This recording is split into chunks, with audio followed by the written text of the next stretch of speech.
have you all here. Thank you so much. And I will call it to order, and we'll ask our wonderful treasurer, Paul Vizina, to lead us in the Pledge of Allegiance. Paul? Great. I pledge allegiance to the flag of the United States of America and to the and to the republic republic for which it stands, stands, one nation, under God, indivisible, with liberty and justice for all. Everybody.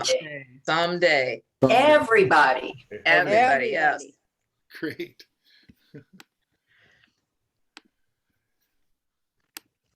Okay, again, welcome everybody. We've got a very nice meeting lined up for you today. Some great guests. Some of them are already in the house. Hi to Alyson and Rachel, who are already here, and we'll be welcoming our other guests very soon. It's great to see so many smiling faces. Given what Republicans are trying to do, your smiles and your positive energy are really a precious natural resource these days. So it's really great to see you all. As I'm sure many of you know, the GQP, that's what I call them now, is doing everything it can to mess up local government and officials that they disagree with. It's disgraceful, it's dangerous at times. It's all meant to interfere with government and take votes away from Democrats. Bullying health department officials, school board officials, election officials, and more. They even dissed Benzie's animal shelter. That's why today we will hear about stuff we can do to fight back right here in Benzie. So, you know, these are things we want you to think about over the next hour and a half and going on into the winter months when you have more time. Can you make some phone calls? Can you speak up at a meeting? Can you share information with family and friends? Write letters to local papers? Share our Facebook pages and emails? Attend the Three Witches Halloween party and donate to Gretchen and Dana and Jocelyn? Tell a friend how cool Benzie Dems are and ask them to join our party or get them to come to one of these meetings so they can see with their own eyes. Run for local office, join a local board or commission. Every little bit helps, and we want everybody to do something. The whole role of a party, and the reason we're all in this party together, is because we're leaders in the community. We have values and knowledge we want to get out to our friends. We're a communication tool. We're an educational tool. We're here to help our community understand better what's going on around us and control our lives better. So that's why we're in the party, and that's what we need everybody to do. So please pay close attention to the good projects we're talking about this morning, and please respond in any way you can. And then, and this is really important, make sure before you leave the meeting to go down to the chat button down at the bottom there and click to save the chat for yourself, because there's already a bunch of really valuable information in there, and there'll be more added during the meeting. Okay? So now, with that, let's get to our community announcements. We'll start with Kira Duvernoy, our wonderful vice chair and membership director. Kira? Hello. Yeah, so I want to comment on our membership, which is holding steady. We get like about one new member a month right now. That was very different last year when we increased our membership by about 25%. And that was because, of course, it was an election year and we had a lot to worry about, as we do now, but it's not so front and center for a lot of people anyway. So our membership is going well. We're trying to sort of clean up and get people who are in need of renewing, but haven't taken the time to do so to go ahead and renew. So, and if anybody is here who's not a member and would like to be, we'd love to have you. It's really all about our numbers, and our strength is in our people, as Jim was just saying. So you can easily become a member by going to benziedemocrats.com, and there's a donate button, and donate is where you can become a member as well. So, or get a hold of me, put your information in the chat, and I will get back with you immediately. So thanks, everybody. We do have a great membership. We are a great party and we're doing good things. Thanks.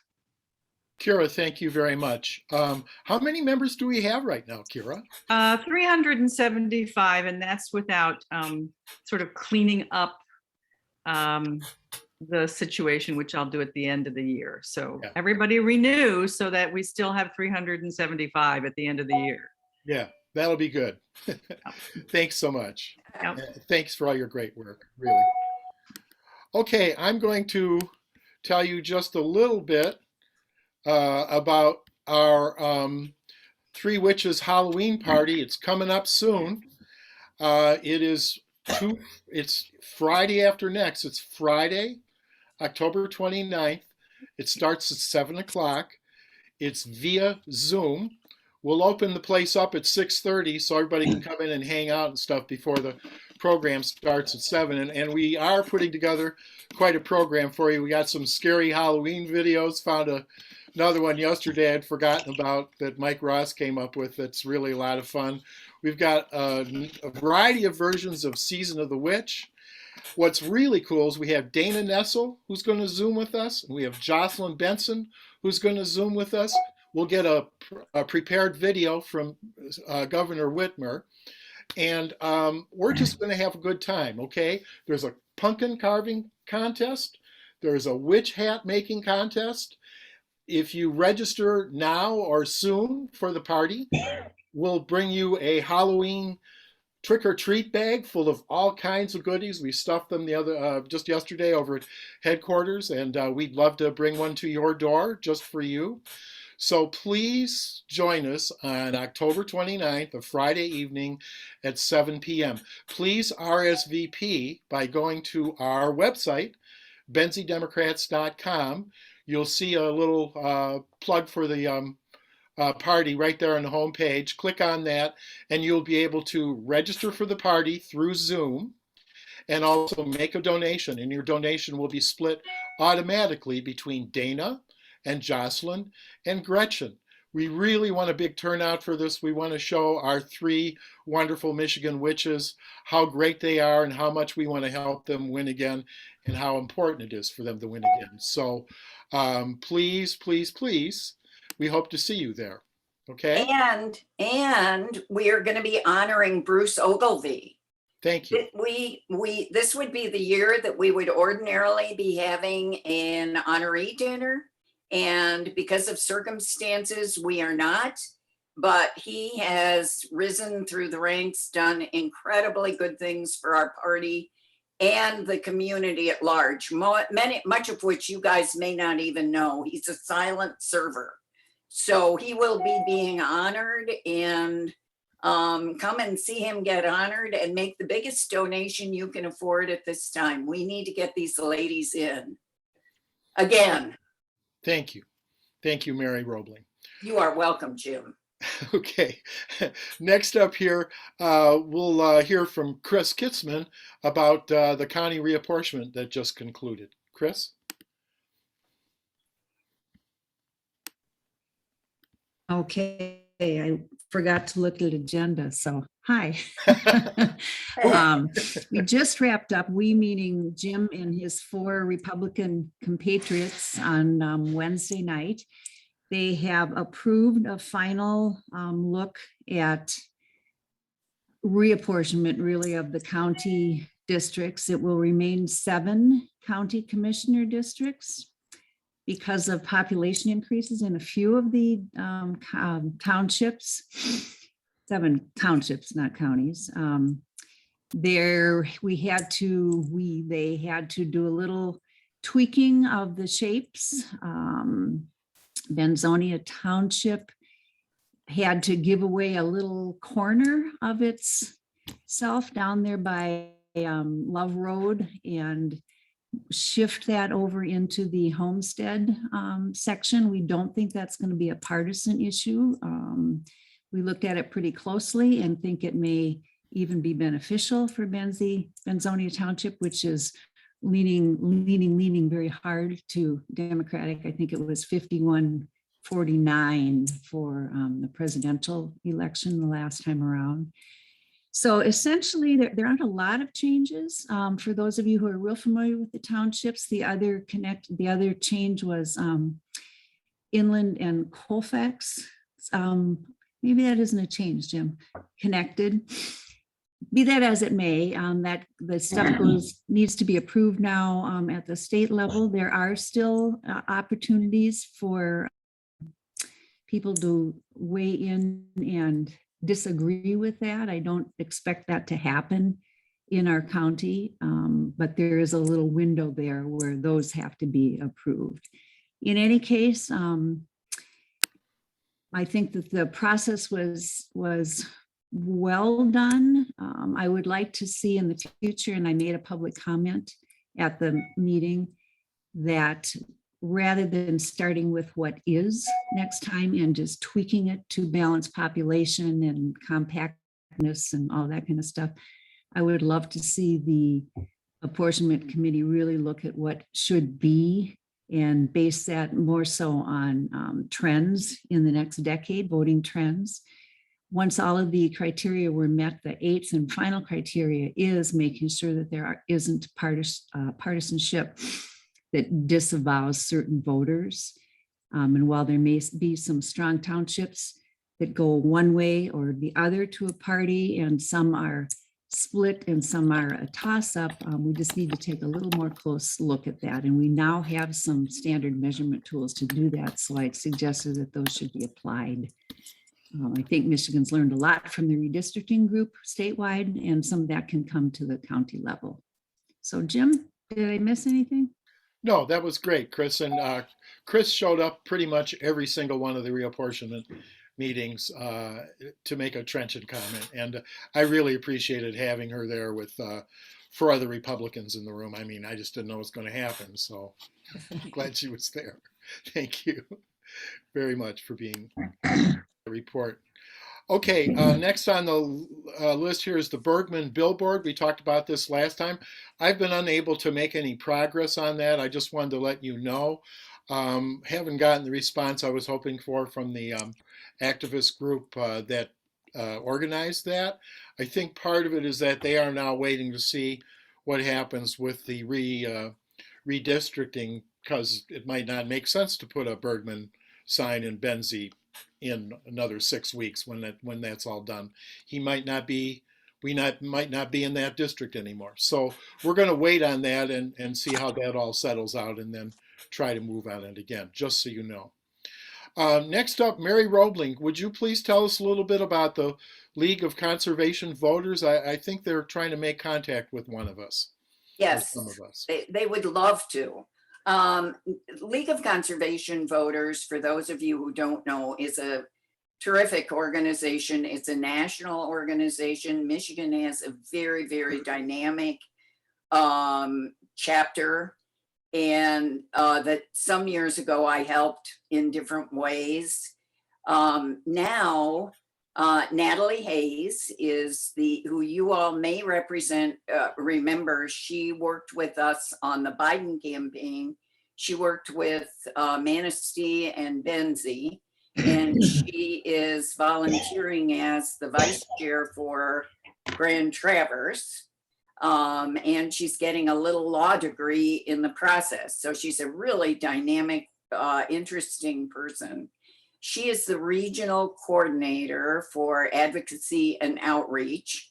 And she would like to get to know you. They are just, they're having webinars to reintroduce folks to the organization and see if there's a place where you might want to fit in.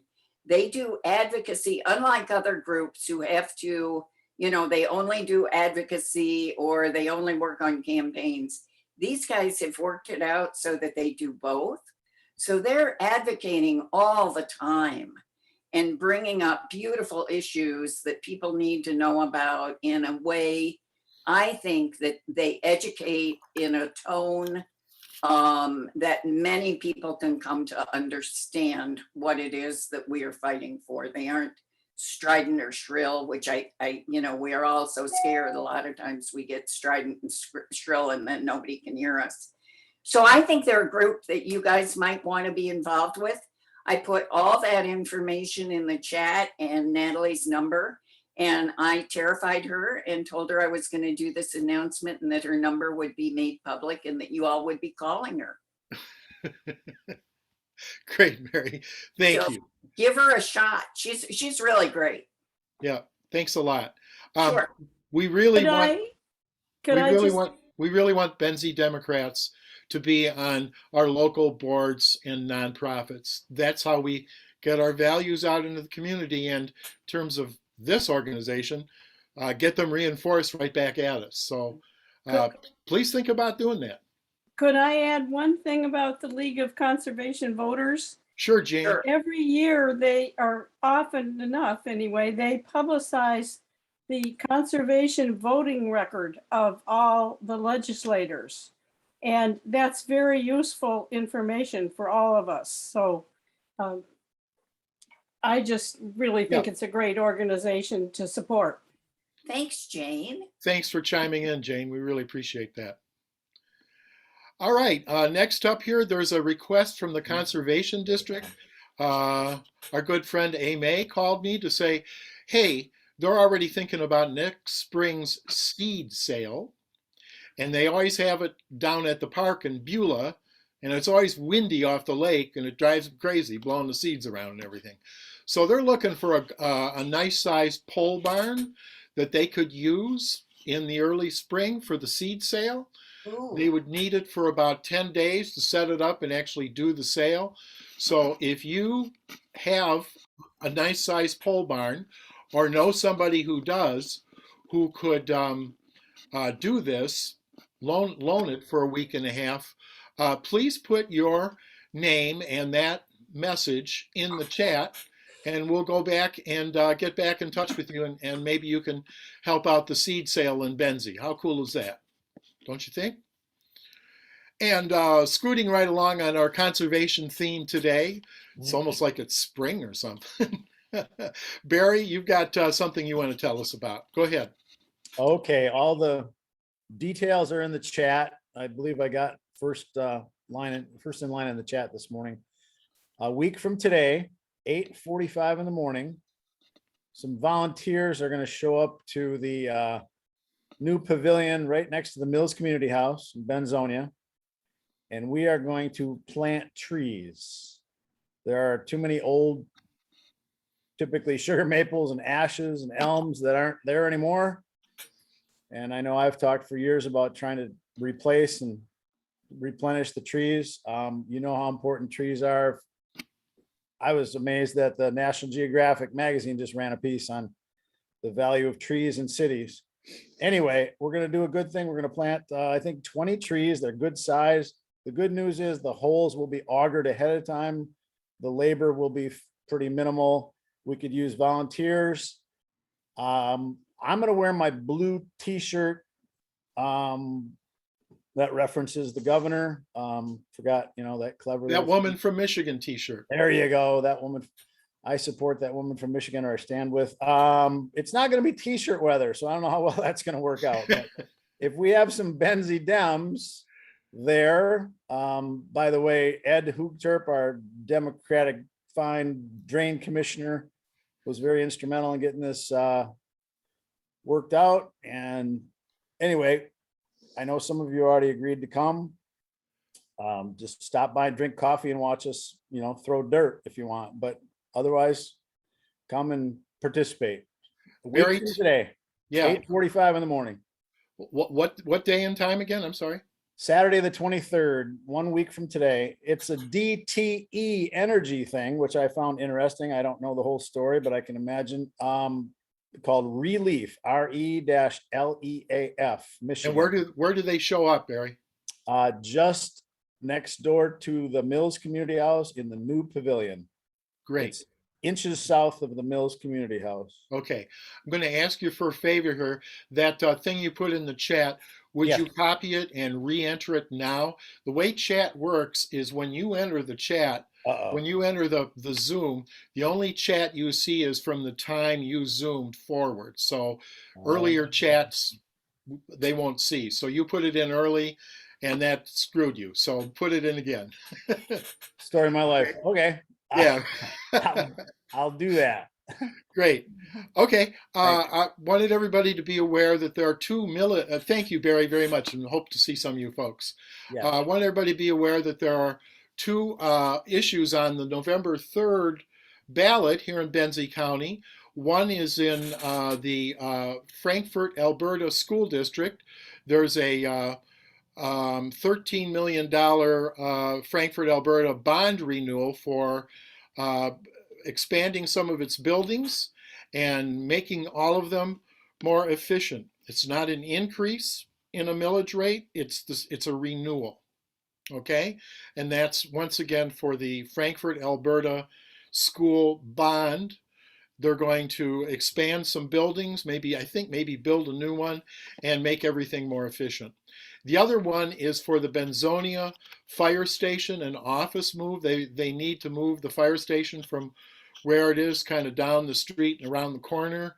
And that's a millage for $43 million to build a new fire station and new offices. And you can vote on those if you live in Benzonia Township or the village of Benzonia.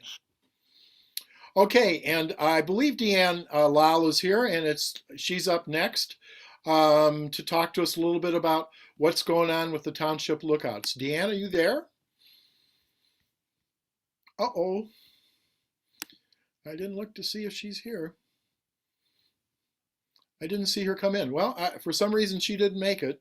Something must have come up. I'm sorry about that. I'll just say very briefly, the township things are going really, really well. There are some townships where we still need people. I don't have that list. She was going to have that list. Maybe she'll show up later and we can put it in the chat for you. But basically, it's go to a township meeting once a month, take notes, hand them off to Deanne, as long as they're legible. She'll make it into a very nice format and edit it and send it out to all the other people in your township. That's how that goes. We're doing the same thing with the county commission, and both projects are very, very popular. We're getting really high, what are called open rates on the emails that go out. If you get a 20 or 25% open rate, that's about typical.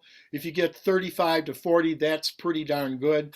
Anything over 40 is pretty spectacular, and we're over 40 on most of those things all the time. So it's going well. Your work will be or is being appreciated, and we could use some more help on some of the outlying townships. Jim, Okay. I don't have the most up-to-date list, but I have the last list that we talked about, you, me, Mary, and everyone. So it's Please. probably pretty accurate unless she's done some recruiting. No. So I don't believe we have Elmira Township, Blaine. We do Elmira. Okay, so never They mind. just aren't working yet, but They we haven't have started 5 people there, Aubrey. They just Okay, don't go to meetings. so then we don't have Blaine, Colfax, City of Frankfurt, Lake Township, Platte, or Weldon. So if you live in one of those places, please think about doing this. It's not hard. And It's very And we Yes. do have someone covering. So for those of you who want to be on the receiving ends of these and know which ones we do, right? So Benzie County Commission, Elmira, it sounds like, but we don't have any updates yet. But the updates that we do have and that we have posted, and I'll talk a little bit more about that later, is Benzonia, Crystal Lake, Gilmore, Homestead, Inland, Joyfield. We at least have one, and for several of those, we have 5 or 6 updates that you guys can get caught up and see where we're at and what's been going on the last 5 or 6 months in your township. The other thing is you could, like, we don't have a ton of members in Lake Township. It's an important township though to know about. So if you live in some other township and you'd like to go to those meetings, it's okay with us if you cross over and decide to be the Lake Township reporter. Same thing with Elmira. We have these 5 ladies who have committed, but they don't go to meetings. So in case you'd like to go to Elmira and do the thing, we would support that. You will find us very supportive and loving. And sometimes it can be someone who maybe this is a way that they want to get involved, but they haven't gotten involved before. Because as we know, a lot of us are doing multiple things. And so adding something extra. So I knew I didn't want to go to any of these meetings, right? Because I'm not even in the Facebook to post all these. So I'm reading all of these meeting minutes, right? But I knew that we needed someone. So I just recruited a friend who just did one for us in Colfax.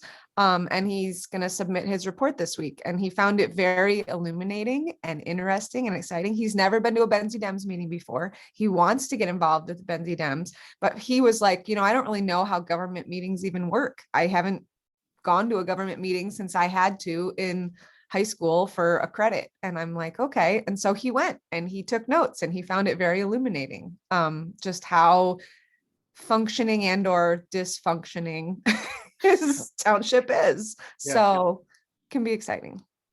Thank you. That's a great story, Aubrey, and thank you for that recruitment. We were pretty excited when that happened. Excuse me. It's better than TV. Yeah, it's way better than TV. Yeah, it is. And it highlights why we need more mental health care. Okay.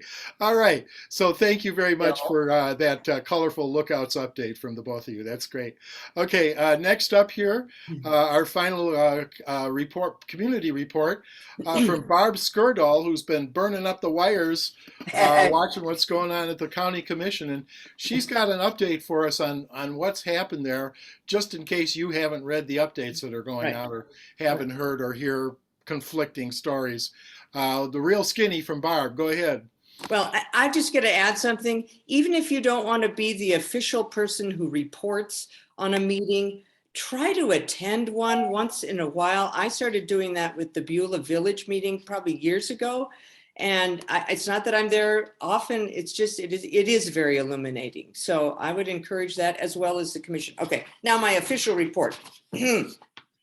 So at the Benzie County Commissioner Board meeting on September 28th, during comments by the department heads, I heard Megan Garza, who is the Maples HR director, update the commissioners on staffing situation, which they have hired a dietitian, but they're still lacking on CNAs and LPNs and RNs. But she also reported that the Maples continued after they got, they get their auditing done, and after with the pandemic, it was slowed down, but they continue with a 5-star rating. So then Karen Fealty, Maples finance director, respectfully requested that the commissioners reconsider their proposed changes to the Maples capital funding millage. She stated that this decrease to the bond will not support the facility. These are improvements that must be done. New roof, $100,000. Major boiler room improvements, replacements, $300,000.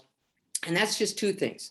And just to make sure I heard it correctly, I called and talked to the Maples administrator, Kathleen Doobie. Let's see, I think she stated that the decrease of the bond will not, okay, this is a 5-year plan they've had for capital improvements to the remaining part of the facility. So this is not something they just threw out at the last minute.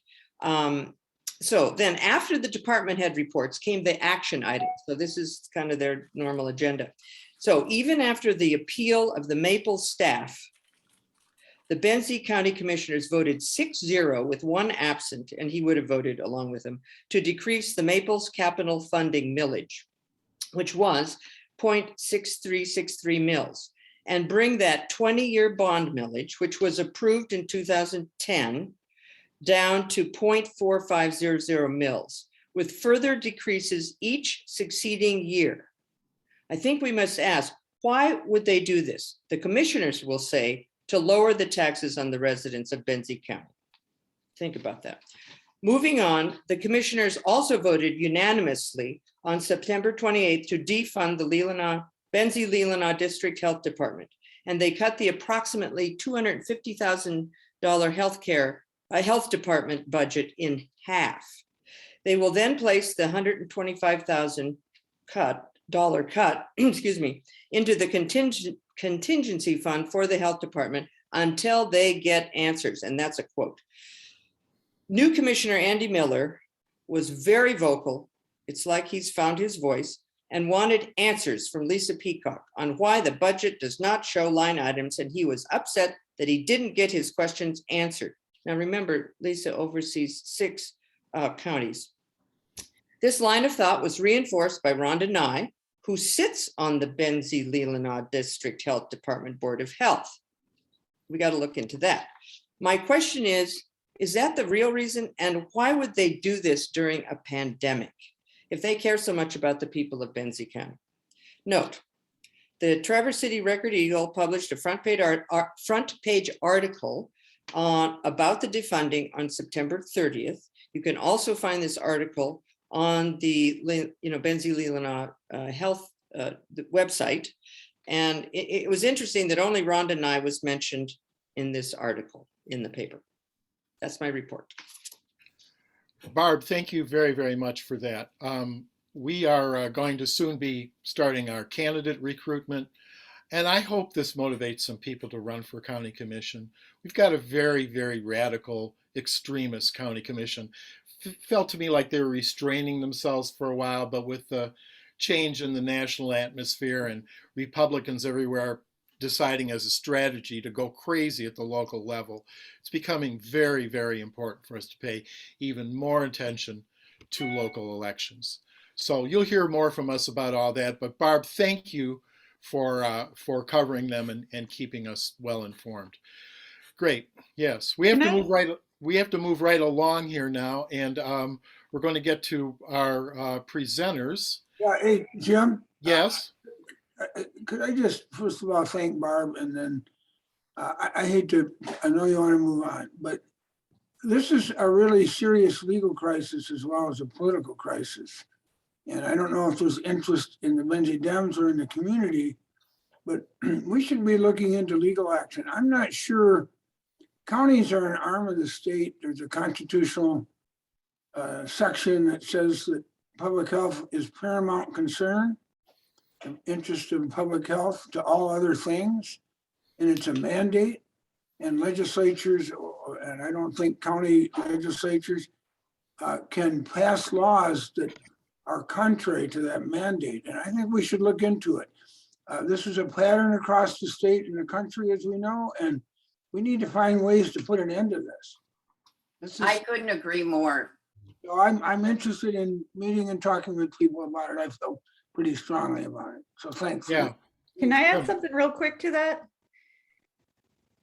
Very quick. We're okay, late. many of you Come on. know, thank you so much, Barb. This is, like you just all said, it's local, it's happening everywhere. These are Steve Bannon's commands that he's telling people to overtake the school boards and all the local government.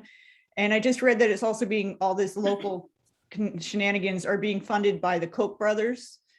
Yeah, we need to do something. Thanks. Thank you, Jane. We will. We'll convene something along the lines that Jim suggested, as well as along the lines I suggested, as in elections. Okay. Speaking of elections, it's time to get to our one of our presentations now. First, so you know, Rachel Deal was going to do this for us from Voters But Not Politicians, but in further discussion, we figured out that Rachel's specialty is actually decline to sign, which we're going to hear about from our friends from the Michigan Democrats in a few minutes. But Alyson Grisby is actually the person who pays attention locally to what's going on with the redistricting process. So we're going to hear from Alyson. She's a civic engagement associate with Voters Not Politicians. She joined VNP in May. They frequently coordinate with volunteers, staff, and community leaders in informing the public about Michigan's new redistricting process through promotional events and workshops. So Alyson, it's so great to have you here. You're on. Take it away. Thank you for coming. Great. Thank you so much, Jim. Considering the way how time is, I'm going to go through. Oh, I had a PowerPoint presentation that I wanted to show. Is it all right if I share my screen? Please, yeah, go ahead. Let me do that. Just a second. Take Sure, me no problem. a second to do that. How do I do that without? Just a second here.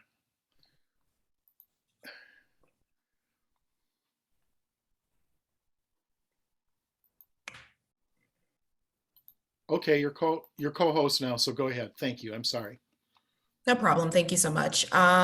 So yes, in consideration of time, I will be going into a brief PowerPoint or brief presentation basically about what the redistricting process is up until this point and how people can participate. So again, just a quick summary, just ways on how to tell the commission about your communities of interest, and I'll be on a little bit afterwards to answer any questions you may have. So about the process, I've heard that a lot of you are already aware about how the redistricting process is, and why do a lot of our districts, at least as of now, look like this. And the main reason why this is happening is, of course, due to gerrymandering and politicians, at least in this case, a lot of Republicans drawing the districts behind closed doors to best pick or draw districts that will ensure that they will get elected in the following election cycles. However, in 2018, about 61% of Michigan voters had passed Proposal 2 to create an independent citizens redistricting commission, which will be drawing the new districts in a very transparent way. And of course, for them to draw these new districts, the commission needs to hear from us as Michiganders. And so the commission's role is they have to draw and approve election district maps for the next 10 years. So that's going to be 110 districts for the state house of around 90,000 people each, 38 districts for the state senate, which is around 260,000 people each, and 13 districts for the US Congress, which is about 768,000 people each. As you may have noticed, we're doing 13 as opposed to 14 due to a lack of major population growth within Michigan. So there'll be one fewer congressional seat next year. And a lot of people may be wondering, how is the commission doing, since there is a lot of news reporting and controversy relating to the matter. However, we do want to remind everybody that this is really an unprecedented type of basically way of drawing maps that we are doing within the state of Michigan. And this is a very transparent process. They're not behind closed doors, but it's completely within the public. You're able to watch any upcoming meetings or even past meetings online. And yes, because we're able to see this, we're also able to see how sometimes this could be a very messy process. But the important thing is that it is transparent, and that when things do get messy, we're able to comment on it and look for ways that the commission can improve. It is a citizen-based process, so it is not politicians with any vested interest, but they're just 13 regular voters selected at random from thousands of applicants across the state. There are 4 Democrats, 4 Republicans, and 5 independents a part of the commission. And when they're trying to approve these maps, they have to be supported by at least 2 from each different party group. So we can ensure that when the maps come forward later in the year towards next year, they will not be solely only approved by one party versus another. And considering the progress so far, they have had over 100 public meetings. Again, as I have mentioned, many of these you're able to view online. They've had 16 public hearings before drawing the maps in locations all over the state during the summer, just to hear from people over the state of Michigan, across the state of Michigan. And there'll be 5 more public hearings once they, since they completed the draft proposed map, starting next week, there'll be 5 more public hearings. And over 4,000 people across the state have already participated in this process via giving personal public testimony, submitting their own maps, and giving feedback about the commission's work as a whole. And so because of this, we're really proud as voters, not politicians, of what the commission has been achieving. And because of this, we are creating a model where the whole country is looking at like how we are drawing maps, as a state. And as Michiganders, all of us can participate in our own various ways. The commission still wants to hear from you as they're going into the second round of public hearings. And folks would be wondering, how can we help the commission in making sure our communities stay intact? And the primary thing we have to do is that we have to give them the opinions of what the maps look like. And then we have to show them ways that they can improve, whether it's just commenting directly on the maps or drawing our own maps of our communities of interest. And I'll be posting these links later in the chat, but you're able to view the upcoming maps and view the maps and comment on them by going to this URL, michigan-mapping.org. And you can also attend one of the public hearings or upcoming commission meetings. I'll be posting this link in the chat as well, so you can get notices when the meetings come up. And just a reminder that democracy is a very participatory sport, as you all, of course, very know. And the commission, of course, wants to hear from you. And so I'm going to go over briefly what are the areas of greatest concern. And so When voting for this commission, there are 7 different criteria ranked in terms of what the commission needs to be looking at when drawing these maps. Going in from order, the first one, of course, being the Voting Rights Act. Then we're going into making sure there's contiguity in drawing the districts, communities of interest, which we'll go into a little bit later, making sure there's no party or partisan advantage, so that the maps as a whole, they represent the political geography and representation of the state. There's no candidate advantage in drawing the maps. They respect existing boundaries, and that they're relatively compact. The first, going into the Voting Rights Act, which is relatively simple. This just means that the commission needs to make sure to abide by the federal constitution. There is no racial discrimination when drawing these maps, and that there are a certain amount of majority minority districts that the commission has to adhere to and respect. And so to make sure they follow this, they do have a VRA litigation council that will ensure that the commission, make sure the commission actually following federal law. Going next into communities of interest, which has also been a heavily important issue, which is just making sure that they respect the diversity of the state. And when they mention communities of interest, they mainly refer to any communities that are defined by economic, cultural, historical, or any other shared interests, not any political party affiliation or loyalty to any candidate or elected official. This can be an example of how you can be involved in many different communities. They could be connection to any specific tribes, renters to any smaller communities within present cities. They could be related to education. They could be related to environmental concerns, and all of these can coalesce into different communities that have issues that you need to express to the commission. The next is partisan fairness, which is also very contentious.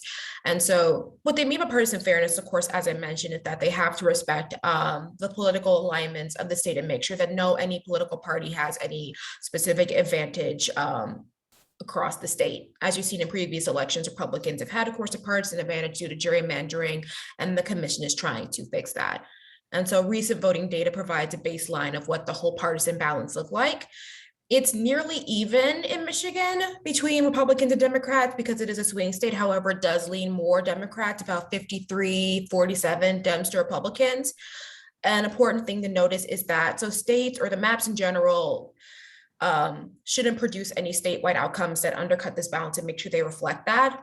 And the balance does not mean that every single district needs to be competitive. Of course, some districts may lean individually more Republican or more Democrat, but that means that statewide, it has to reflect that whole partisan balance.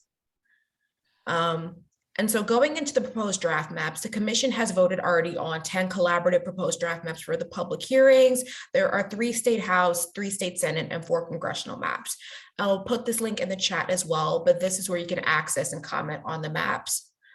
I've included a couple of screenshots of where going into a bit more of Northwestern Michigan and Benzie County could already look like. So we have the congressional plan, Birch, the state plan, Cherry, and the House plan, Oak. So they all have these really cute tree themed names.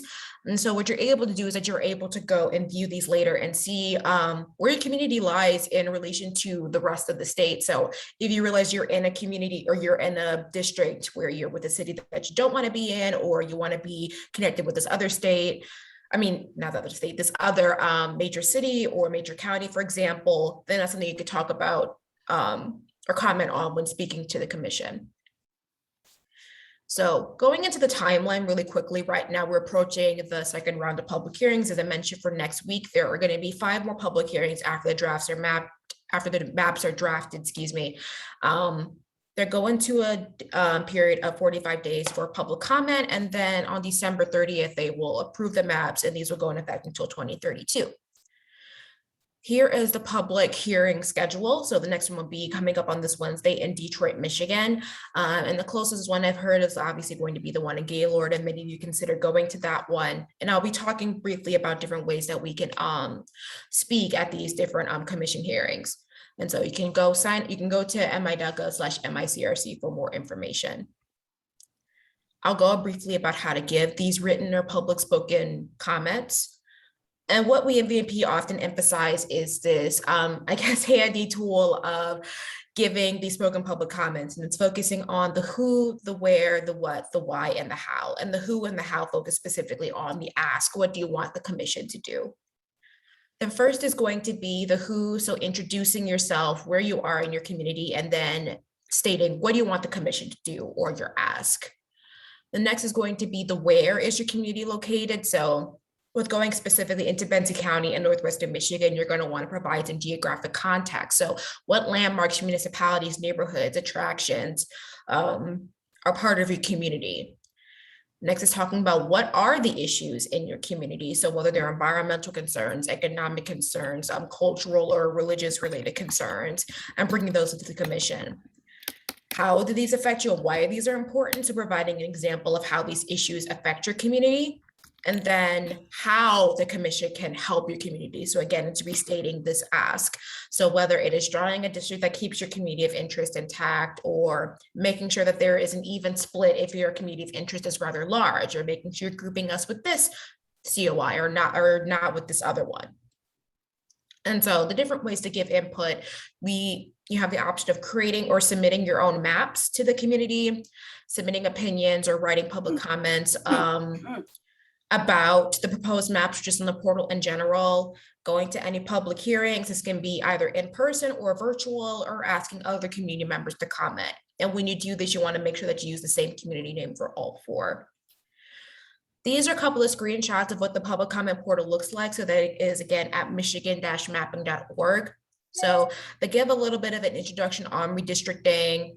They give you a form and how to submit. So whether that is your own written testimony, your own districting plan, if you wanted to submit your own ideal of what a good Michigan redistricting plan looks like, your own communities of interest, or just a comment on somebody else's post. So if you see somebody else make a post and you really agree with that, you can also do that as well. You can make sure to give some information about yourself. That's kind of, a bit of a requirement in itself, but you only need to submit, like, at the very least, your name and your email address. If you have any concerns about drawing maps, do provide some tutorials on how to draw maps of your community. And as well, Voters Not Politicians also offers one-on-one workshops to help your community draw your own maps as well. So you can reach out to us for that. And you have a submission gallery, so you're able to even view other people's maps and then comment on those if you find something you really agree with relating to your specific community of interest. So I'd like to go over again a couple of these resources. So any official information from the MICRC will definitely be at mi.gov/MICRC. This is the mapping portal, and another nifty tool is that you can also, again, as I mentioned, comment on the map. So that can just be at michigan-mapping.org/plans. You can reach out to us for any questions, help, or training at support@votersnotpoliticians.com. And we also have our own redistricting toolkit if you have any additional questions that way. And again, I'd like to thank you all for listening to this brief presentation about the Michigan's redistricting process, and then feel free to ask any questions, and I'll put all the resources in the chat as well. Thank you, Alyson. We're going to move forward here, and if you have questions, please type them into the chat. I think the message we as Democrats want to get out to our members here is that the maps so far have been continue to trend towards a 5 or 6 or 7% overall Republican lean across the state. We need you to follow Alyson's advice on how to get to the maps or how to get to the site, and make a comment and say that you believe that partisan fairness is of great importance, and the maps as you see them so far are not reflecting partisan fairness. We need partisan balance. Please communicate with the commission. We need partisan balance. If you've got questions for Alyson, please put them in the chat and she will work to respond to them. We need to move along here. So Aubrey, I'm going to ask you to give like 2 minutes on Facebook so that we can get to Erica. She's, very pressed statewide. Why don't we just have me go after her? That's fine. Okay, fine. We can do that. Okay, Aubrey's going to show us how to use Facebook to get some of the messages you just heard from me and Alyson, and from Erica, who we're going to hear from, how to get those out using Facebook. It'll be a little tutorial for all of us who are Facebook folks. So right now, let's move over to Erica Peresman. She's the voter security, voter protection director for the Michigan Democratic Party. She's got a great life story. She's a lawyer, a voting rights activist. She was on the leadership team that helped with Promote the Vote, which got ballot proposal 3 passed by Michigan voters in 2018. So now she's with the MDP doing voter protection. She's a community activist since junior high. Even her busy political life, she still serves with the Detroit Jewish Community Relations Council and mentors at-risk girls at East Point High School. And we're so happy to have you here, Erica. Welcome. Well, thank you. Thank you, Jim. It's a real pleasure to be here. It's great to see so many activists engaged on a Saturday morning. This is really great. I just want to echo, before I get into what I was going to talk about, I just want to echo Jim's comment. We really believe that the draft maps that are circulating right now for the commission are not fair. They definitely lean Republican. The task of the Independent Redistricting Commission, and this was not an easy task. These folks are working hard to make this right. It's not easy, but their task was to throw out the gerrymandered maps and get us maps that are fair and that get the efficiency gap as close to zero as possible. And that's not what we have in these draft maps. So it is really important that we all speak up.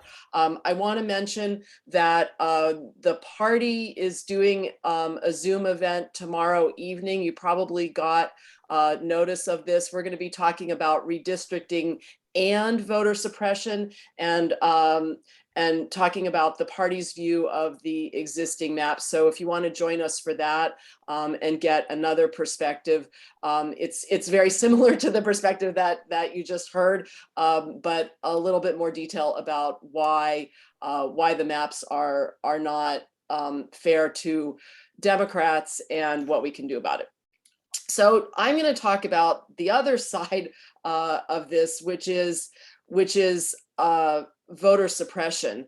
And I think you're all aware of what has been going on in Michigan since the 2020 election. In fact, really starting before the 2020 election. Jim, actually, could you? I do have some slides. I don't know if I have time to go through all of them, but I think if you allow me to share my screen, I can at least touch on some of them. Yeah, you got it. You're all set. Thank you. Let's see here.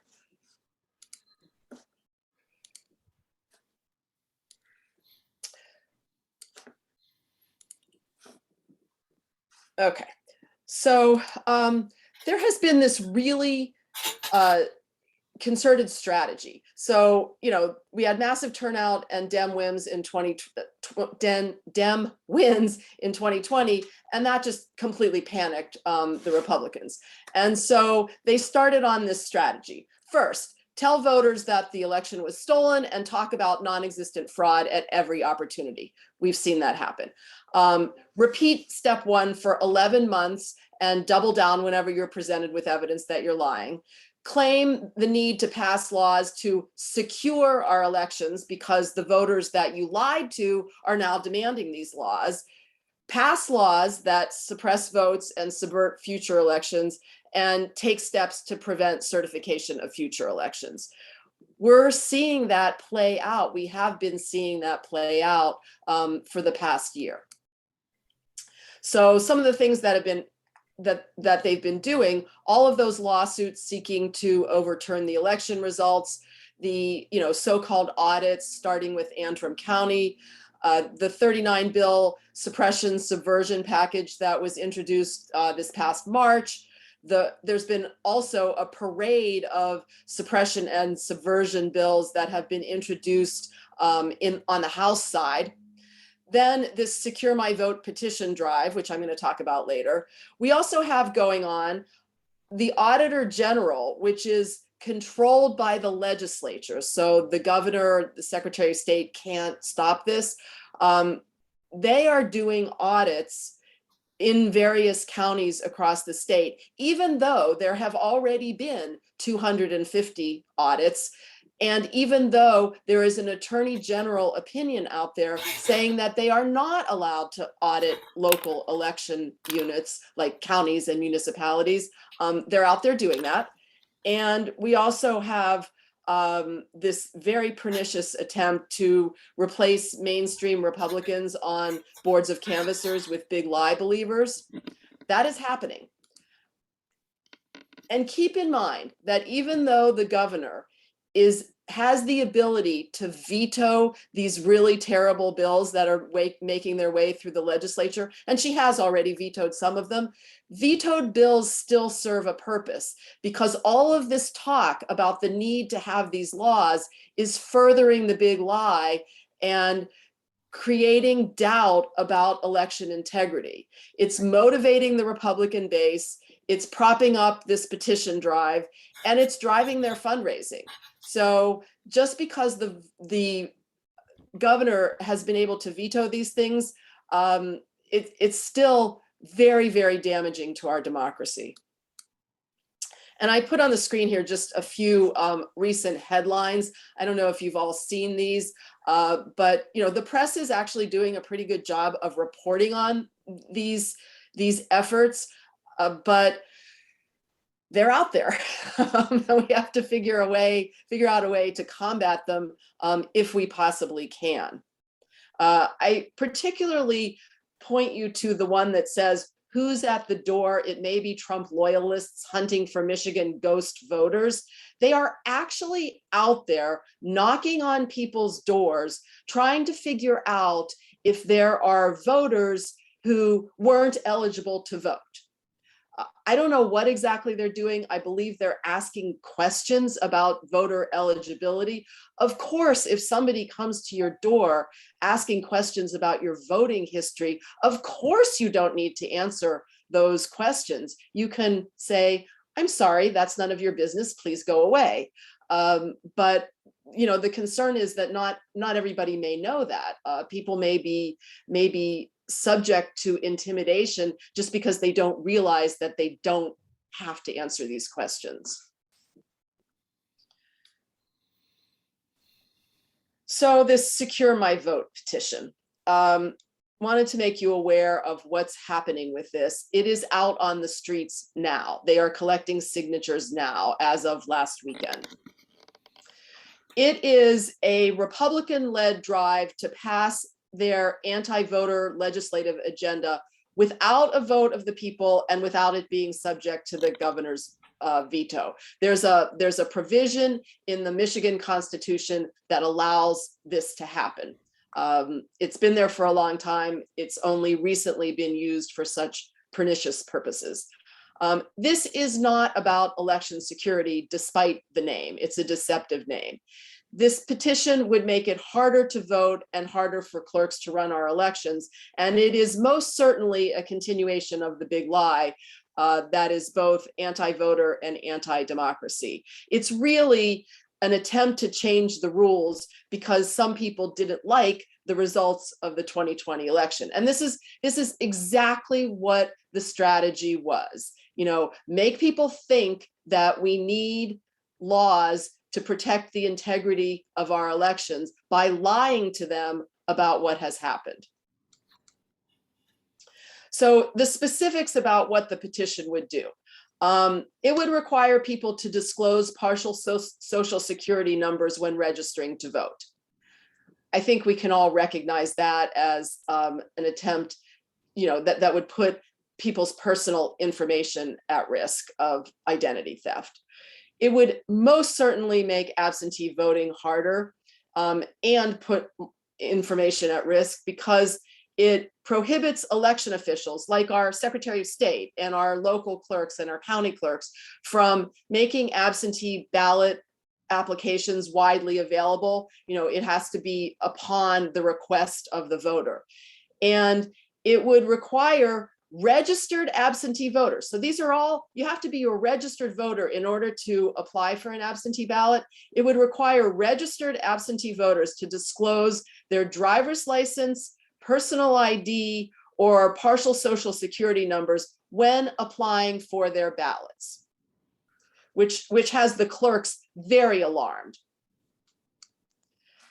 It would make in-person voting harder because it would eliminate the option that registered voters currently have to verify their identity by signing an affidavit at the polling place. That option was used by about 11,000 voters last year. People who for some reason had forgotten their ID, don't have ID, their ID was lost, their ID was stolen, whatever it was, they didn't have their ID with them at the polling place. And so they're able to sign this affidavit and get a ballot. That would go away. They would no longer have that option. And then it would throw out the ballots of all of these registered voters, both in person and absentee, who can't satisfy these new restrictive identity requirements unless they go in person to their clerk's office within 6 days after the election. So you've got people who have chosen to exercise their constitutional right to vote absentee being required to go in person in order to get that ballot counted. And it would ban charitable contributions to help clerks administer elections. So this includes, it's so broadly written that it includes volunteer time, and it includes, for example, a church donating their premises to use as a polling place. There was such anxiety about the contributions that were made last year all over the state. They weren't made just to Democratic leaning places. They were made all over the state to help clerks run our elections, which are always underfunded. So this would just make the matter worse. And it would cost taxpayers millions of dollars because it sets up this fund to pay for IDs for people that don't have them, which sounds like a good idea, except for the fact that it does nothing to help people to get or pay for the underlying documents that they need to get their IDs. That is the problem for a lot of people. Not so much the $10 fee, but rather they don't have the underlying documents and they don't have the means to get those underlying documents. Here are some additional talking points, and I'm going to give you a link to the Michigan Dems toolkit on our website that has all of this information. But just keep in mind that Michigan already has strong voter ID laws. They've worked for decades for both in-person and absentee voters. So this is really a solution in search of a problem. And already 99.8% of voters show ID at the polls. So this is just trying to get at those disenfranchise those people who are unable to show ID. But think back to 2016. Trump won by 10,704 votes. So if they can, chip away at the people who would be, who get those people who might not otherwise be able to vote, not to vote, solves their problem. We already have security measures for absentee voting because you have to sign both the ballot application and the ballot, and those are checked against the signature on file. And when people don't have an ID, and think about this, this is sometimes seniors who have expired driver's licenses, disabled citizens who don't drive and don't have a driver's license, or someone whose ID has been lost or stolen. Currently, these folks sign a legal affidavit, and we have never had any issues with those folks who are signing that affidavit, being voter impersonation. It's so incredibly rare that I can't even cite a statistic because it just virtually never happens. But they've convinced people that it does. Also keep in mind, they are not trying to get this on the ballot. Their plan is to get the legislature to pass this agenda, not to get it on the ballot. So if they collect the appropriate number of signatures, it's about 340,000, they can get it in front of the legislature, and the Republican controlled legislature will pass it, and it will never go to the ballot. And then it will not be subject to the governor's veto. So in terms of what we can do to oppose this, first of all, don't sign the petition. If you see anyone circulating the petition, don't sign it. They're going to say anything they possibly can to get you to sign it. And we have no laws that hold people accountable for lying when they're trying to get someone to sign a petition. So don't sign and tell everyone you know not to sign. And then there is a hotline. It's not run by the Democratic Party. It's run by another organization that is opposing this petition. And they have field teams that they are going to be able to send out to educate voters at places where the Republicans are collecting signatures. And they just want people to call the hotline and let them know if you see someone circulating a petition, so they know where to deploy their field teams. This is that hotline number. It's run by an organization called Protect My Vote, which is a ballot committee opposing the petition. And here's the toolkit that I mentioned. It's on the MDP website. It's got information about the petition. It's got a one-pager that you can download and for your own use or show other people. It's got that hotline number that I just gave you. It's got social media shareables, and it's got a link to a copy of the petition itself so that you can see what it looks like.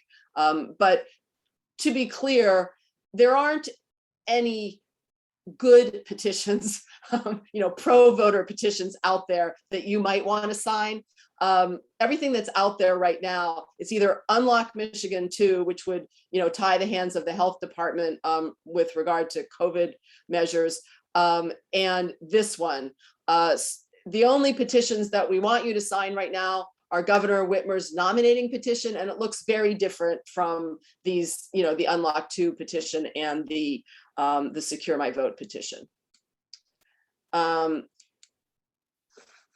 also want to just mention that the MDP's voter protection program is a year-round, every year program. We are training and assigning people to polling places every year. So we're doing it for the municipal elections this year.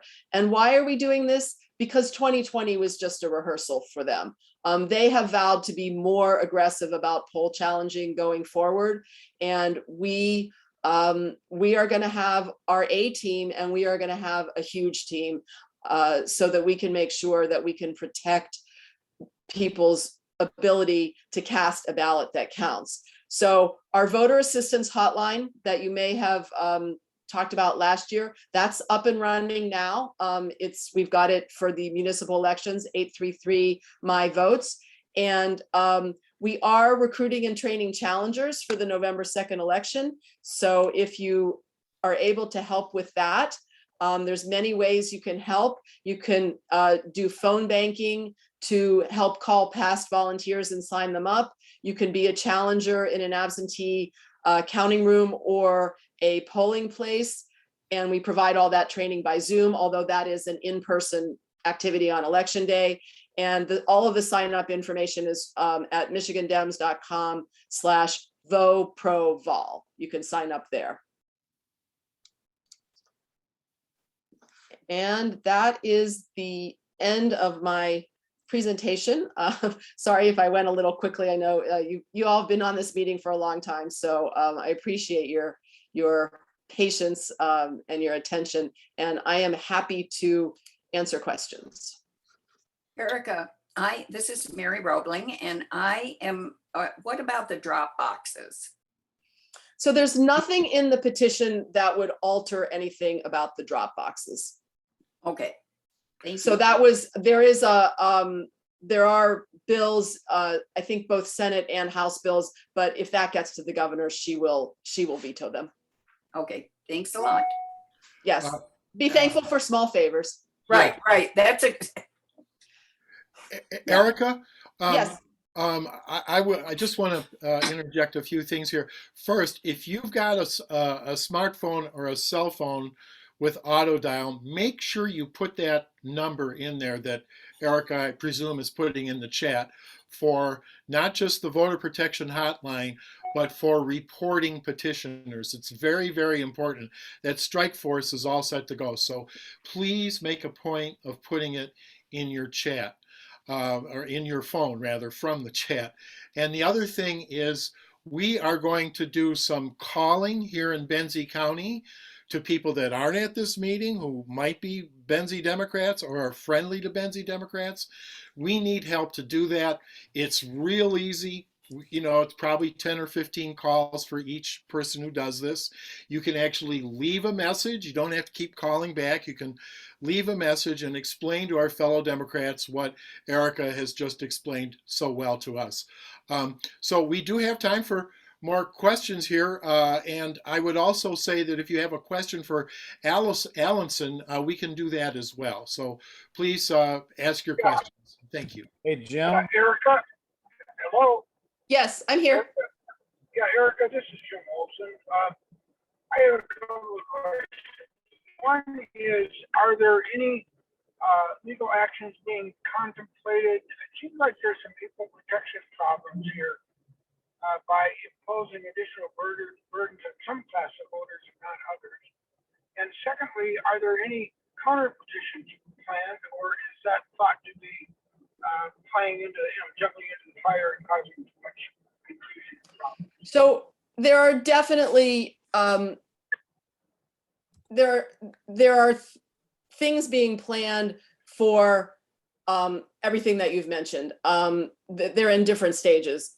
Certainly, I would expect to see litigation if this passes the legislature. That's a while off, but certainly there are some constitutional issues, Michigan constitutional issues, federal constitutional issues. So I would expect to see litigation, but that litigation probably can't be brought until after the signatures are collected and verified by the state, and it goes to the legislature and actually gets passed. It wouldn't be like ripe for litigation until we get to that point.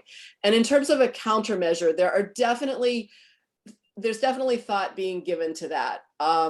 You wouldn't want to have a pro voter measure and this Secure My Vote petition on the streets at the same time, because then it would be confusing to people, which one should I sign?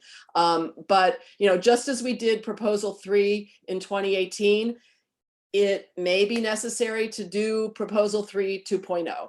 So there's definitely some fine legal minds contemplating that. Great. Other questions? Jim, yeah, this is Mike Kasperzak. Hi, Mike. Hi, Erica. I'm actually in California, but Hi, Mike. I have property up in Michigan.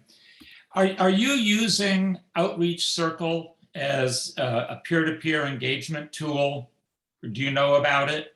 I do not know about it. I don't know if other groups are using it.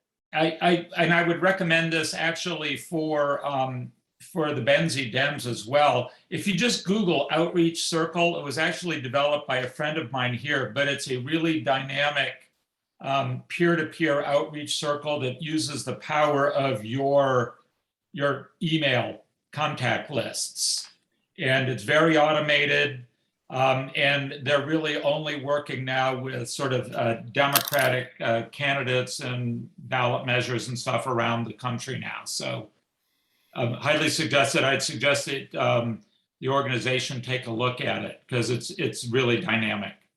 Thank you. Mike. Thank you, Mike. I will take a look at that. Appreciate that. I have a question, Erica. Yes, Chris? go ahead. I didn't hear, I hope I may have missed it, but I didn't hear any reference to a statewide phone bank effort to educate voters about this petition, much like we do plan to do in Benzie. Are you aware of efforts, or does MDP have that or plan that? The MDP is not currently doing that, but I will bring that up.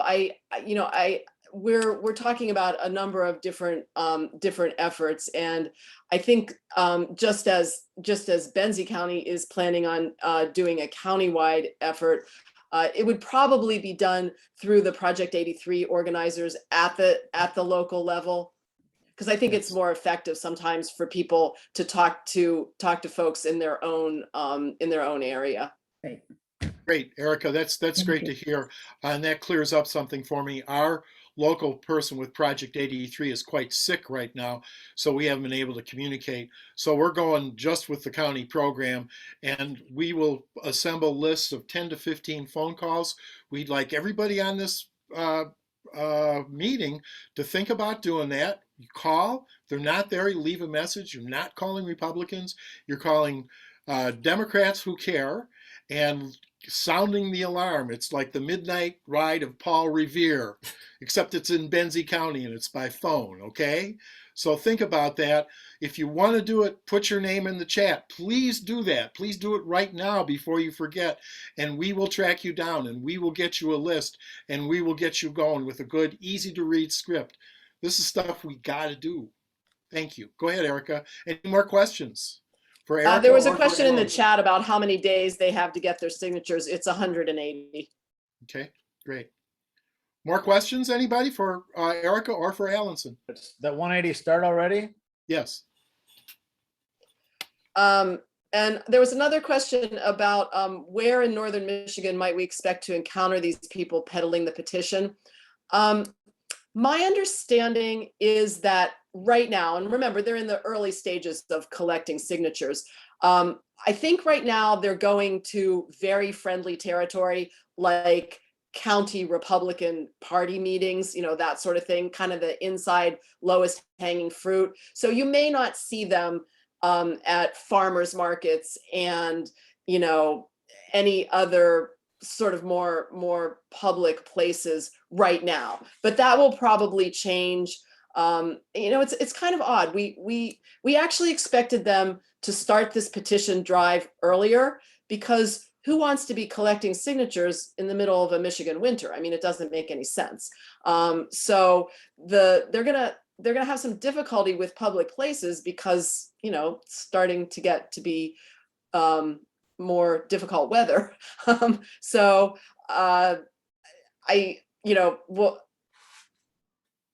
Please call that hotline if you do see people, but I'm not sure you're going to see people in the next couple of weeks. I think they're still in their inside effort right now. If I may, really quick, a good resource as well is the Secure My Vote Facebook page. They have done a couple of public events. They're actually doing one up in Traverse City this coming Friday. They're starting the process of opening up their hubs. Like Erica said, it's mostly at GOP offices, but just keeping an eye on that event page, particularly if you think you live in a community where you may be targeted by petitioners. It's a good way to, kind of be a step ahead. So it's not, a surprise like, oh, they're doing a whole big event here down the road and I didn't know anything about it. So I just thought I would highlight that. That's a very good point. Thank you for mentioning that. Rachel, great to hear from you. Thank you. Mary Hahn likes to go to Shop and Save, and he also collects signatures at Honor Family Market. Han. Where? Mary Han. Mary Han. Oh, sorry, Barry. I know you aren't related. You're not in the same gene. Thank you. Sorry. Who else has a question for Erica or for Alyson or Rachel for that matter? Yeah, I have a question for Alyson. Alyson, in describing the need for comments on the information or the local district, is there a fact pattern on your webpage that you cited that you want people to address? I mean, there's got to be issues. It can't be just comments. You're trying to establish some factual connection and threat. So, Jim, you're really, really hard to understand. We really could not understand that question. Maybe you want to put a tight summary of it in the chat or something, but we can't. Your connection is horrible. Okay, I'm in the car. I'll try that. Okay. I had a quick question for Erica. I was at your presentation on Wednesday, that your Zoom meeting, and you were going to provide slides. You were looking for a way to do that, to send your presentation to us. Had you been able to figure that out yet? Are you talking about the Challenger training on Wednesday? Yeah, well, no, this was, it's the same, it's the same information you presented today. It was about. Oh, yes. Sorry, I did get the list of the Zoom participants from that. And it's on my list to send out the slides, just haven't gotten to it yet. I think this is such great information to share with other Democrats who are not really paying attention right now. I know quite a few of those people are just like so disgusted by, they know something's out there, but it just feels like a constant barrage of things, and they're not really, some friends of mine are not really paying attention, and I would like to share this information with I will get that out as soon as I can. You're absolutely right. I think part of their strategy is to just wear us down with all of this stuff coming at us. And, I got to be honest with you, some days I feel like that's working really well because, it's exhausting to deal with all of this. But, then I come to meetings like this and see, all of you, it's very inspiring. I mean, we have the people power to oppose these sorts of things. We just have to keep getting the information out. So thank you, Elizabeth. I will definitely get that out probably this weekend. presentation. It's excellent. Thank you. Alyson, were you going to say something? Looks like you started to speak. Oh, no, I was just saying the same thing about, I couldn't understand the question before. So if you could just put that in the chat, I can try to answer. And also, if you have any questions afterwards, you can also just contact us at support@votersnotpoliticians.com. Thank you for that, Alyson. More questions? Okay, great. Erica, thank you. Absolutely. Thank you for having me. Alyson, thank you. Thank you. Rachel, thank you. I'm so glad to be invited to these things. And I did put my email address in the chat if you think of other questions or, want to help with anything. And please do sign up. I mean, even if you just want to help us do some phone banking to call past volunteers, we're still working through the very large list of people who helped us last year. And as you know, getting people to sign up to help with municipal elections is a little more challenging than getting them to sign up for a presidential election. So we'd appreciate your help with that effort. Thanks so much. Have a great day, everyone. Thank you very, very much. Great. So now we've got all this information. How do we get it to folks? Aubrey wants to talk to us a little bit about using Facebook for that. Do you need to screen share or not?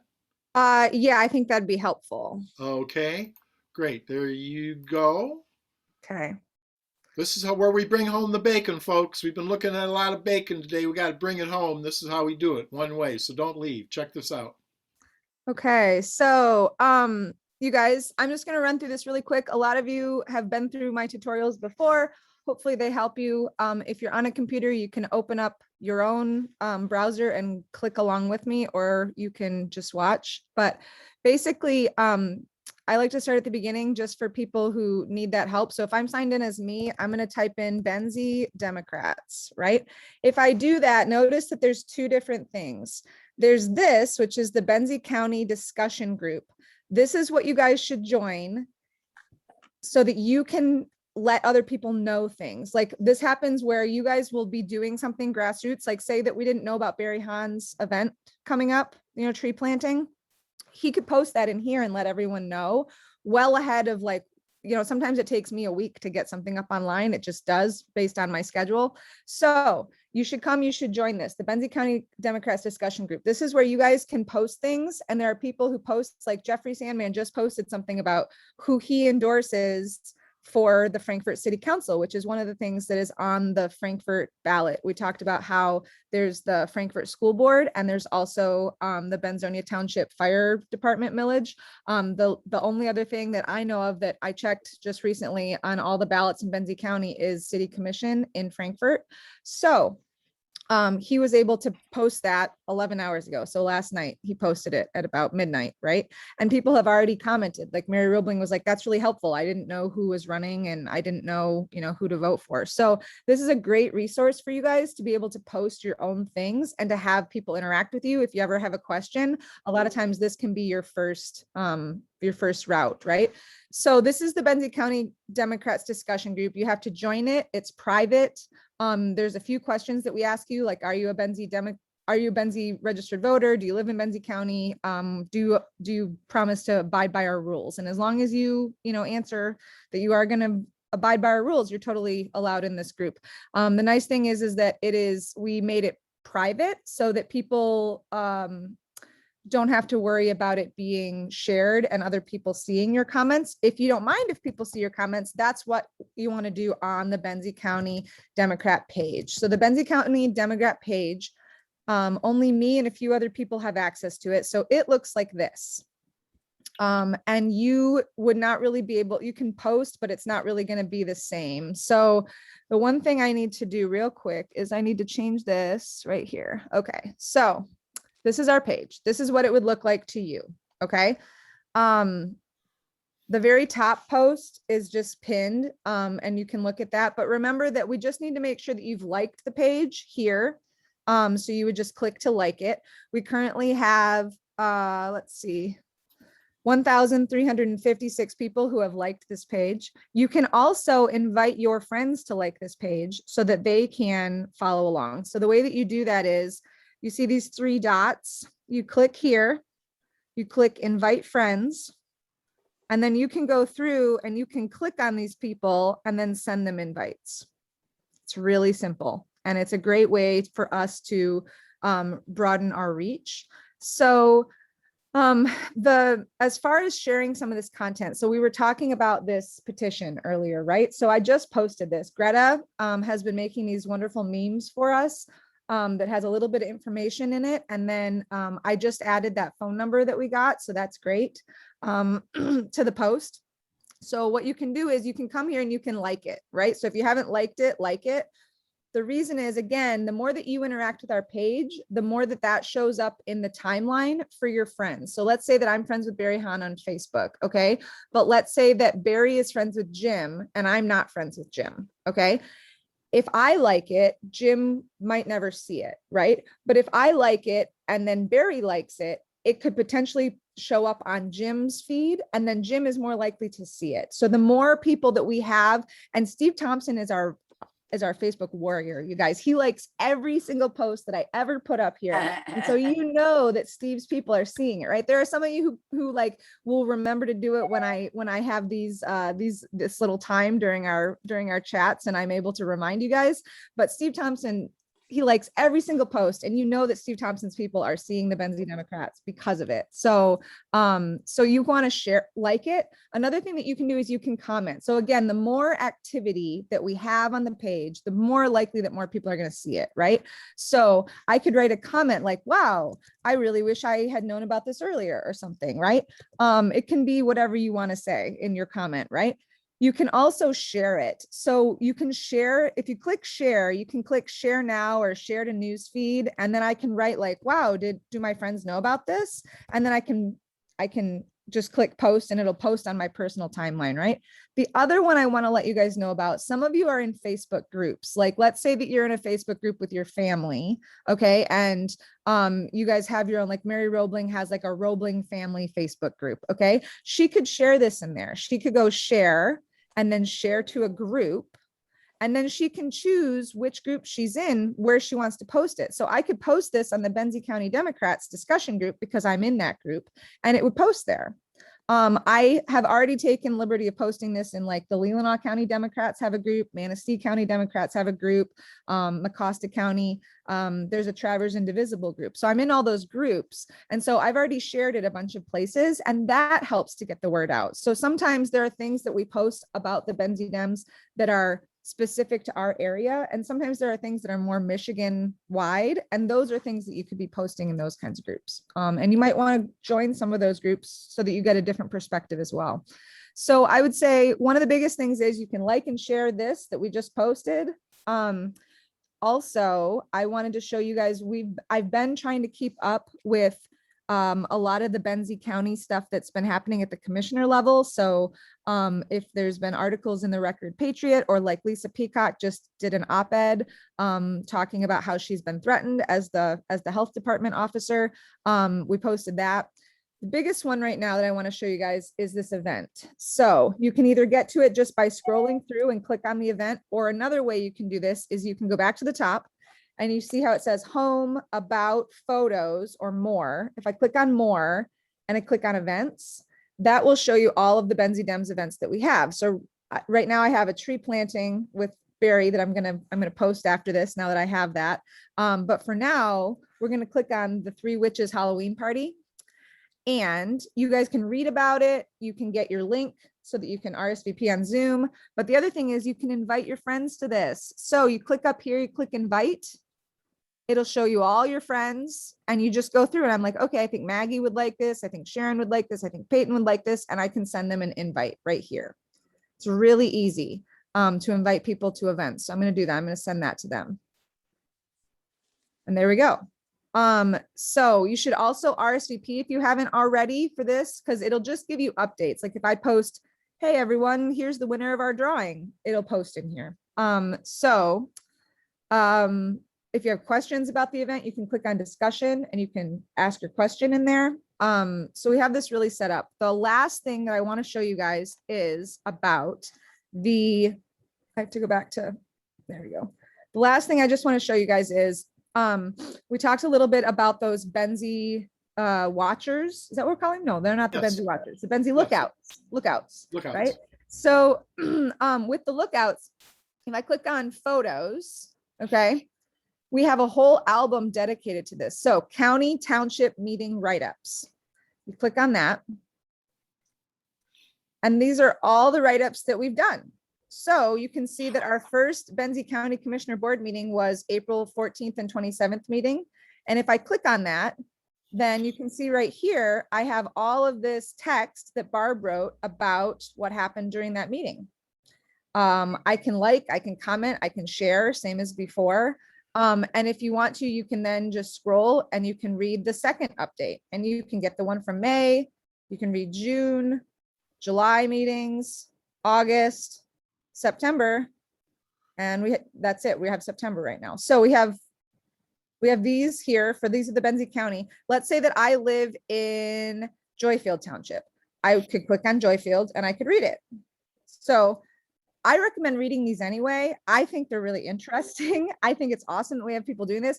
I learned something. So when I was reading, I don't live in Joyfield Township, but I was posting these. So I read all of them anyway. And I read that Joyfield Township is the only township in Benzie County. And it is one of only 35 townships as of like 2 weeks ago when I researched it on the state website that are not planning to use their American CARES Act money, their American Rescue money. They voted not to use it because it's too much work, is what they said. Essentially, if you read the meeting notes, you'll be able to see what they said. Oh my God. So, excuse me. Someone then reached out to Michelle Thompson and asked her about that at our county clerk's office, right? And what she basically said, someone commented it on one of these, was that money will just be used by the state then. It doesn't mean it doesn't get spent. It just will get spent down in Lansing. So what Joyfield Township can do is if they don't want to spend the money, they could partner with someone else. Like for instance, the county, if the county is trying to do a broadband thing with their money, the county could take the $80,000 that Joyfield doesn't want to use for themselves, and they could use that for their initiative. And we wouldn't have known that if someone wasn't going to these meetings and reporting on it. And I think that's really important. And I think that shows the power of social media, because it doesn't necessarily mean that things like that are going to solve all of our problems, right? But again, nobody knew that Joyfield wasn't planning to spend their money because nobody was going to their meetings. And then when we reported on it as the Benzie Dems, like even the Record Patriot, they don't have the funds to send Colin to every single one of these meetings, right?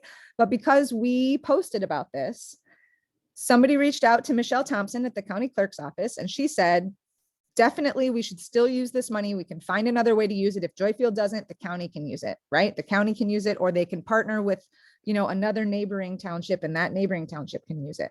So that happened because of us. That happened because we are posting about this. And I think that is super important. I think that is super useful for our people who live in our townships and in our counties. So you should definitely read these. You should definitely like them and share them if you're part of it. One last thing about these that we wanted to bring up to you guys is, most of you, raise your hand, know about Kirk Jones and his fight with Homestead Township, yes? So they created a few years ago a Homestead Township political action for group. So I'm going to type that in because I know about it. Okay, there it is. Homestead Political Action Forum group. So again, this is a group is where anyone can post who belongs to this group, right? So most people in here, it's mostly Kirk, but there are other people who are commenting about it too. And a lot of times it's about St. Ambrose, and there's 325 people in this group. However, I've been using this group to post these updates in here and say, hey guys, if you are interested in what's going on in Homestead Township, here's the meeting minutes, here's the meeting notes. And people have liked them. People have commented on them. I mean, this one got 10 comments, right? Of people saying, I agree with what happened at the meeting, or I don't, right? And it's awesome. And we want to start little mini groups for each township. They are not meant to be political, like it's not meant to be like a Homestead Township Democrat group. It's just a way that you can connect with your neighbors, right? There already is an Elmira Lake Ann group. There already is a City of Frankfort group. But there are some places that we don't have them for, right? So if you live in some of these other townships, like Inland would be a great one to get, or Benzonia Township. There isn't one for Benzonia Township. There's a Benzonia Township government page, right? Where the people who work in that government building. So, our own Jason Barnard, he's putting out information about the township government. This is more about citizens talking with other citizens, and they don't necessarily have to be Dems, because for instance, I think it was Joyfield, but I don't remember, one of those southern townships earlier this year, they were on the Overheard in Benzie County Facebook group, which is everything. It's got all kinds of stuff in there. If anything's going on in Benzie County, people post about it, right? Even stuff that's not going on there. But they, somebody posted and was like, Joyfield Township is the only township in Benzie County that doesn't have a cleanup day in the spring. Why don't we have a cleanup day? Why does everyone else have a cleanup day? And so they started trying to organize their own cleanup day. And I think that's the kind of thing that these groups can do. So if you're interested in being a township, look out for those townships that we talked about that we don't have people to write these for. Please get in contact with Mary or Jim. And if you want to share them, that's awesome. And also, if you are interested in starting a group, all we need is someone to be the admin for the group, to basically, it'd be like an hour, 2 hours of work a month, maybe. And it basically is just making sure that people aren't saying things that are mean in the group. And if they are, then to just close that out and say, hey, we had to delete your comment because it wasn't appropriate. And that's it. So I know that was kind of long, but if you stuck with me, if you guys have any questions, comments, concerns, let me know. Aubrey, that was a fine presentation. Thank you very much. Yeah. So listen, people, we've given you all these ways to plug in today. That's all you've been hearing for the last hour and a half. We hope you will do so. I just put my email in there. If you need to ask me a question about any of this stuff, that's great. I can send you to the right person to do what you want to do. But please make sure to get that hotline number in your phone. Make sure to contact the redistricting committee and talk to them about the importance of partisan fairness. Be sure to sign up for the party that's coming up. Be sure to sign up to do some phone banking. I did see some folks did volunteer for it. We do need more, 10 or 15 calls, easy calls to friendly people down the road from you. Don't say no to that. Please say yes to it. And please stay busy and active and involved with us. They are coming after us right now out of the woodwork like we've never seen before. If we don't stand up and push back as hard as we can, all of us, just like it's a month before the 2020 election, if we don't do that, it could lead to some serious problems. Remember what happened in 2010 after Obama's first 2 years. It cost us the Congress, cost us the redistricting. We're still paying for it today. So everybody's got to be involved, okay? Hey, Jim. Yes. We could probably use a reminder to save the chat. And right now I'm having a hard time figuring out how to do it. I've done it. Okay, great. Go down to the chat to the right hand where it shows it. You see those 3 dots at the far right. Click on those. I'm not getting my dots today. Oh, you're not getting the dots? Are you on phone or on your? Oh, wait, maybe I do. Yeah. Then save chat. Yeah, save chat. So go to the dots on the right. You click on it. You see save chat in the pop-up window. Click that, and it will show up in your computer. Thank you. It's got all this information. Mary? Jim, I got a question. Go ahead. Who was that? Colin. Colin, go ahead, quick. I would like to print what's on the chat. Is there a way to do that? Yes. Find the chat in your files and open it up, and it will print. So it saves it somewhere in your computer under. Saves it in your computer. Look under Documents. Look under Download. Type in Zoom in your search thing up at the top. It'll find it. Okay. Thank you. Thank you. Jim? Mary? Do you want? Yeah. Oh, I'm sorry. Mary, go ahead. Okay, this is for the good of the order and goes back to phoning. A lot of you worked with Eli. And when I was talking to Natalie, who worked with Eli extensively, I told her we were going to be using Eli's lists. And Eli has made it out of his parents' attic. And he has a real job in DC doing VR. Wow. In an apartment. That's Just great. so you know, Eli is okay. That's great news. Thank you, Mary. I liked Eli. He was good. I loved Eli. I know. hey, Jim. Yes. Do you want to remind people about the Benzie County Commission meeting that we want folks to come to support Lisa Peacock? We can start promoting that right now. Go ahead and do that. Oh, well, the next commission meeting is, I'm looking at my calendar, the 26th, 9 a.m. You have to be there in person to comment. You can't Zoom in and comment.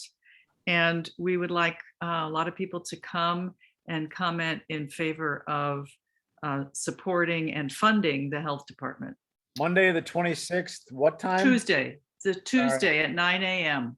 9 a.m. at the government center. I'm putting it in the chat if I can type. Okay, great. I think it would be wonderful to force the commission to sit there for an hour and listen to 3-minute comments from 20 people. Yes. I think that would be a public service non-parallel. And everybody should think about going. We're going to put something out on this, but we got to put our fist down on this stuff. It's crazy. Yeah, I think you we guys also need to know that various commissioners have been threatening different groups like the Animal Welfare League and stuff like that. So our voices are more important now than they ever were before. Somehow these guys have figured out that they can cut off funds if they don't like somebody, and they are poised and ready to do it. So we need to know that kind of threat is going on, and it deals with people's livelihood. So we have to man up or woman up. Yes. Jane Lean, you got something?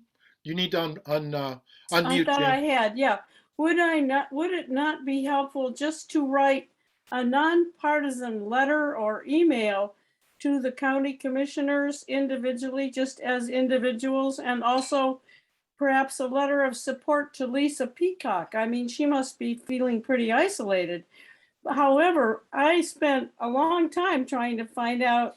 I suppose we just have to write snail mail to the county commissioners at the Benzie County Government Center, because it's practically impossible to find out an email for any of them. And thank you, whoever sent me 2 of the emails. Yeah. I mean, they have the County Government Center has last year's county commissioners' names listed somewhere, but I didn't pursue that anymore because I thought, good grief. But it's not easy to get hold of people. Thank you, Jane. That's good to know. We will try to get as much good information out as possible. Michael Hertz wants to say something about vaccinations. Let me unmute myself. Thank you, everybody. I want to first say, please, please, please get to that county commission meeting to support Lisa Peacock. Write her a letter. She is embattled, and her job is to protect everybody's health. It is totally unconscionable what the Board of Commissioners in our area are trying to do in terms of kneecapping the local county health boards. So please, that support is vital. She really needs to hear that she has the support of the population. I just wanted to briefly update everybody on vaccine. If you haven't gotten your first, your second, or your third dose of a COVID vaccine, please come see me at the Crystal Cafe every Wednesday, pretty much. The times are now from 1 p.m. to 5 p.m. There's also, if you can't make it in Benzie County and you're closer to Suttons Bay Middle School, there's also a county health department sponsored clinic every Tuesday. So you can do that. I know there's a little bit of confusion about Moderna boosters. If anybody got a Moderna booster, don't worry about it. You got extra supercalifragilistic dose than what people will be getting probably after next Friday. So if you know anybody that is unvaccinated, please beg them to come and get vaccinated. The vast majority of people coming to the clinics are coming for third doses. It's great.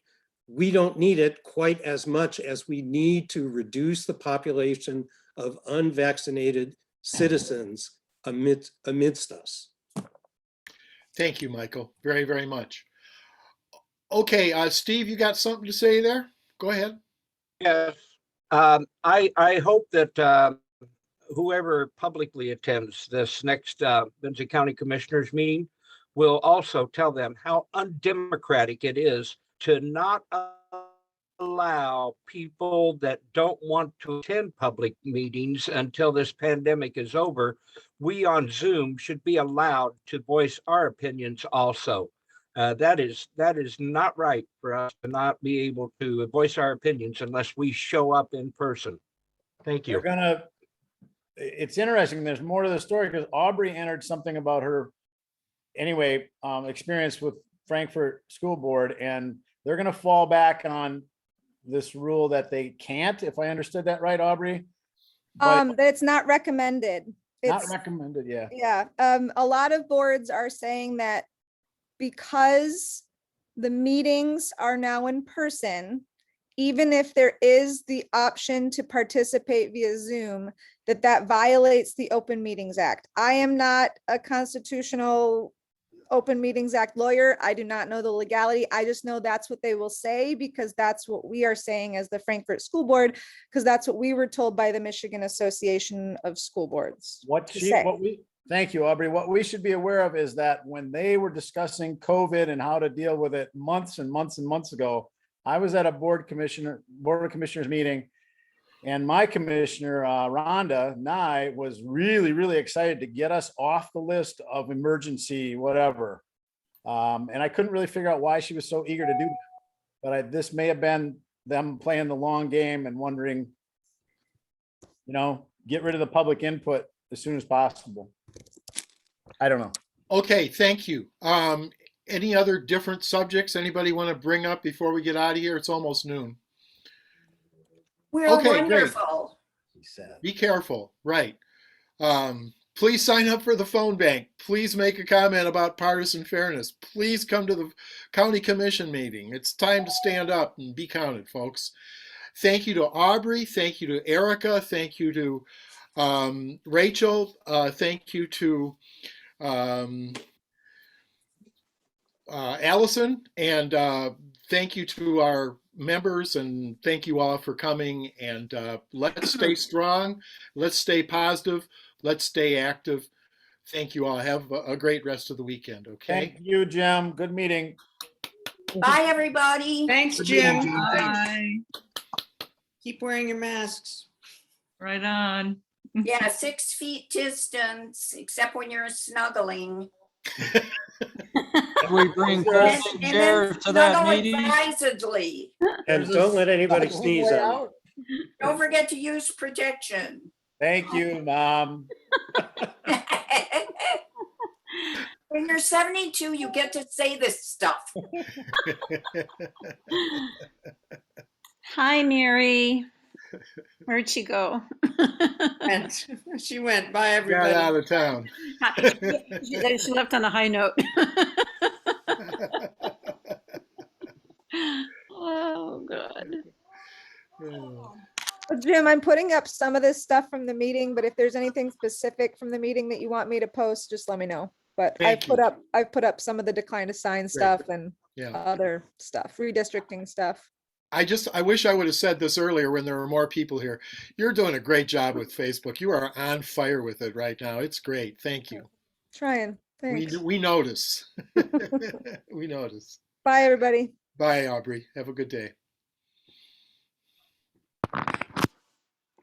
Bye, everybody.